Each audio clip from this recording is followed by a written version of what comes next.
Ini salah satu simpang paling ruwet di Jawa Timur. Persimpangan jalan nasional yang nempel persis dengan perlintasan kereta. Inilah simpang Mengkreng Kediri. Di sini ada pertemuan jalan nasional dengan volume kendaraan yang tinggi.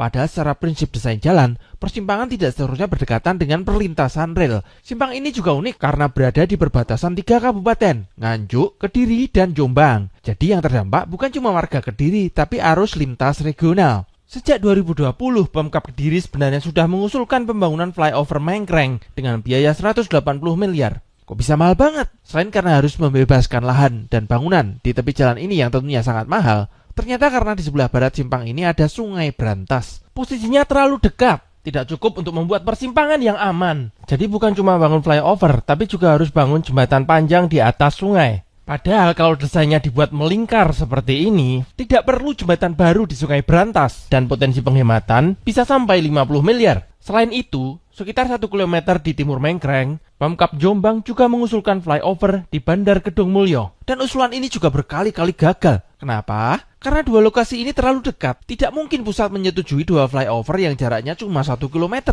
Kalau digabung jadi satu flyover panjang, bisa. Tapi biayanya bisa tembus 400 miliar. Di era efisiensi anggaran seperti sekarang ini, mustahil bisa lolos. Padahal sebenarnya ada solusi yang lebih realistis. Pemkab Kediri dan Jombang bisa kerja bareng. Mengusulkan satu flyover dari Mengkreng ke arah utara melompati 2 jalur rel sekaligus lalu belok ke timur. Semua menggunakan jalur baru. Lahannya mayoritas masih sawah dan berdampingan dengan rel yang merupakan tanah negara. Jadi pembebasan lahannya relatif murah. Hitungannya seperti ini, sehingga totalnya sekitar 130 miliar rupiah saja. Semua masalah selesai sekali tepuk dan jauh lebih masuk akal untuk disetujui pusat. Sambil menunggu flyover disetujui, sebenarnya bisa ada solusi murah dulu. Manfaatkan jalan nasional peninggalan zaman Belanda ini. Dari Kertosono, dari Kediri, dari Surabaya dibuat seperti ini. Idenya adalah meminimalkan titik konflik yang ada di dekat perlintasan kereta. Semula ada 3 konflik crossing menjadi 1 saja. Kalau ada kereta lewat, arus kendaraan Kertosono Kediri takkan terganggu lagi. Cuma butuh pembebasan lahan sekitar 2000 meter persegi saja. Biaya total cuma beberapa miliar. Misalnya ya, pakai APBD kabupaten pun seharusnya cukup. Yang menarik, lahan ini juga tidak akan sia-sia.